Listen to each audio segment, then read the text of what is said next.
अच्छा, ये पवन सिंह का राजनीतिक दुख काहे नहीं खत्म होता? ये आप लोग क्यों, जितना बड़का भैया लोग हो, उनका टिकट कैंसिल करवा देते हो? अरे अब हमारे यहाँ कहे भाई, कहे कि हमको अनाउंसमेंट हो गया, सब हो गया, उसे कहे कि गंदा गाना गाते हो, और गंदा गाने के नाम पे चला गया, जबकि भैया लोग गाते थे गोरिया दगा दे गेल बंगाल और दुनिया भर का, क्यों मारेला चकाचक गावत रहा। मैं ये बात खुद फोन करके बोला भैया आपको मैं बताता हूँ, फिर पवन जी मिलेंगे तो उनसे पूछिएगा हाँ, वो हमसे कहे भाई कि मेरा मन था लड़ने के, यार मैं वहां तक गया था, फिर हमसे आखिरी में कहे टिकट वापस कर दो। मैंने कहा कि मत करना, और तीनों भैया बीजेपी सांसद बने बैठे थे। तो मैंने फोन किया वापस करना नहीं। क्या हुआ कि जब मैं जीत के गया तो मैं राष्ट्रीय अध्यक्ष जी से मिलने गया, तो राष्ट्रीय अध्यक्ष जी से मिला, आशीर्वाद लिया, तो उन्होंने बोला कि अब तुम्हारे बाद कौन ये कोटा चल रहा है, अगला अगला आदमी कौन लाओगे? अगला कौन? तो मैं बोला पवन सिंह। हाँ। एक सेकंड नहीं लगा बोलने में, मुझे पता है। नड्डा जी से बात हुई थी। हाँ, नड्डा जी ने पूछा हाँ तुम्हारे बाद कौन? हाँ तुम्हारे बाद कौन, अगला पीढ़ी कौन? हाँ क्योंकि चल रहा है, मनोज भैया आए, रवि भैया आए, निरहुआ आ गया, अब कौन? बोले पवन सिंह। तो बोले ठीक है। और फिर रवि भैया ने भी, मनोज भैया ने, सबने कहा कि उनको लड़ाया जाए, और पवन जी को टिकट मिल गया। उधर चुनाव में बंगाल के जो एक कोई लीडर थे, वो इनके खिलाफ माहौल बनाने लगे। बाबुल सुप्रियो, हाँ वो भी पहले बीजेपी के थे, और फिर वो लगे इनके ऊपर कि बंगाली लोगों के बारे में ऐसा गाता है, वैसा गाता है, ये वो, तो चीजें होने लगी। तो उसका एक इनसाइड स्टोरी हमको अब बाद में पता लगा। वो था कि हम, मैं नाम नहीं लूंगा, कि हमारे 3 भैया लोग जो हैं ऊपर वाले, इन्हीं में से एक भैया ने उधर फैलवा दिया था, और फिर उधर से भैया का उधर आया, फिर हमसे कहा कि वापस कर दो। तो इन्हीं भैया में से जो गोरी बंगाल दगा दे गेल, नहीं, एक भैया दगा दे गेल। अब वो मुझे पता नहीं है, पर मैं, देखिए मैं निश्चल आदमी हूँ, मैं सच बता रहा हूँ आपको, एकदम जो हुआ था। मैंने पवन जी को फोन किया, हाँ, और मैं बोला सुनो, टिकट वापस करना नहीं। हाँ। बोला अरे तो क्या करी? हम बोले उनको बताओ कि मनोज भैया क्या गाए हैं, छोड़ो तुम मेरा बताओ। हाँ।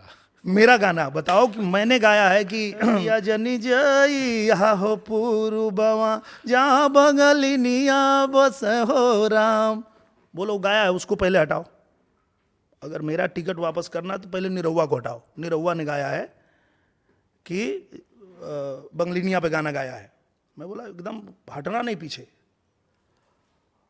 पर अब क्या बोलें, उनके जो सलाहकार लोग हैं, जो उनके साथ में हैं, या जो भी उनके खिलाफ साजिश करने वाले लोग होंगे, जैसा आपने कहा कि उन्होंने ऐसा कहा, तो ऐसा हुआ होगा तो पता नहीं। मैं तो आज भी चाहता हूं।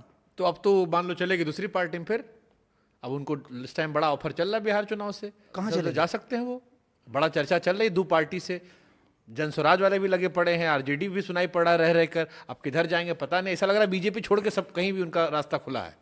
तो एक सीट तो गई आप लोग की। नहीं, पर मैं एक अपनी बात कहता हूं, ये थोड़ा सा राजनीति से हट के मैं बात कर रहा हूं, दिल की बात कर रहा हूं। मैं जब चुनाव लड़ने गया ना, तो इस इंडस्ट्री ने मेरा बड़ा साथ दिया। चाहे डायरेक्टर हो, प्रोड्यूसर हो, हीरो हो, हीरोइन हो, सब लोग आकर के आजमगढ़ में मेरे लिए चिलचिलाती धूप में सबने मेरे लिए प्रचार किया। मैं हार गया फिर भी वो लोग, मेरा दोबारा गया तो फिर भी साथ दिए सब लोग।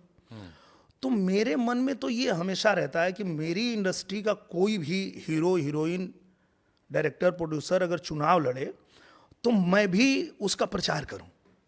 तो या तो वो मेरे ही पार्टी से लड़े या मेरे सहयोगी दल से लड़े। मेरा सब जन किशोर जा रहा है एक्टिव, और तो आपके यहाँ गए हैं, सिंगर हैं आपके, सिंगर एक्टर। नहीं, मैं अपनी बात कर रहा हूं कि मेरा जो मन है, मैं तो हमेशा यही चाहता हूं कि भाई तुम ऐसे ही जगह लड़ना कि जहां मैं आ सकूं तुम्हारे लिए।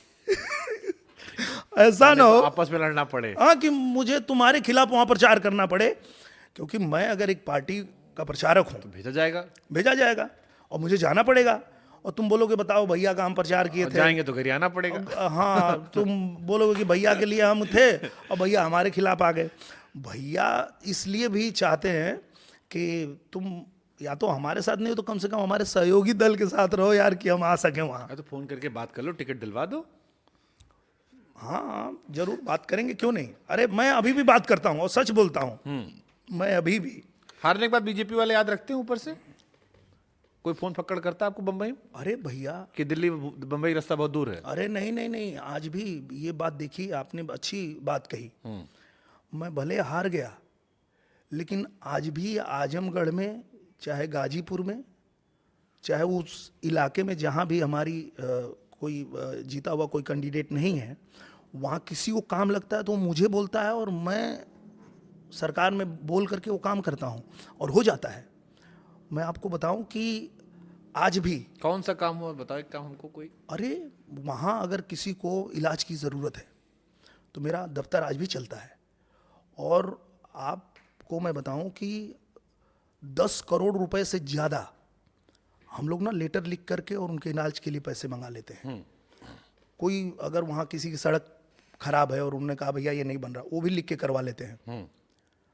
तो ऐसा नहीं है, आज भी जो काम होना है, और निश्चित रूप से प्रधानमंत्री जी भी, मुख्यमंत्री जी भी, या जितने भी कैबिनेट के मंत्री हैं, उनके पास अगर कोई भी पत्र हम लोग भेजते हैं तो उस पर तुरंत कार्रवाई होती है। ऐसा नहीं है कि हम नहीं जीते तो हमारा वहाँ कोई महत्व ही नहीं है, ऐसा नहीं है। हमसे किसी आपके चाहने वाले ने, क्योंकि हम जब भी किसी का इंटरव्यू करते हैं तो हमेशा एक पोस्ट डालते हैं कि क्या पूछा जाएगा। ओके। तो आपके नाम पर क्योंकि हजारों हमको सवाल आए थे, तो उसमें किसी आपके चाहने वाले ने हमसे एक चीज़ कहा, उसको पहले कंफर्म करते हैं फिर सवाल पूछेंगे। खेसारी जब डेब्यू हो रहा था तो उनकी पहली पिक्चर में आपने हेल्प की थी? हाँ, फाइनेंशियली?